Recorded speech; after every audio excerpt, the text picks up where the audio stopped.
এই মাহফিলের প্রধান মুফাসসির, আমাদের নয়নের নয়ন, যুবকের আইডল মুফতি আমির হামজা, আমার অত্যন্ত শ্রদ্ধাভাজন।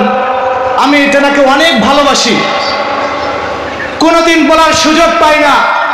সত্যি আমি সেই মানুষটাকে অনেক ভালোবাসি। আপনারা ভালোবাসেন না? চিৎকার দিয়ে বলেন ভালোবাসেন কিনা। কোরআনের পাখিকে আমরা ভালোবেসেই যাব যতদিন আমাদের দেহের মধ্যে বিন্দু পরিমাণ রক্ত থাকবে, ইনশাআল্লাহ। চিৎকার দিয়ে বলেন। আমাদের কোরআনের পাখি কত দিন জেলখানায় আবদ্ধ ছিল, আমরা তেনার কণ্ঠ থেকে কত দিন কোরআন থেকে সেই মধু পান করতে পারি না। কথা বলেন ঠিক না বেঠিক? আমাদের এই চেহারা, যুবকদের রাতের অশ্রু, এগুলো কি আল্লাহ ছেড়ে দিবে? আমরাও ছেড়ে দিব না, আল্লাহ পাক রব্বুল আলামিনও ছেড়ে দিবে না।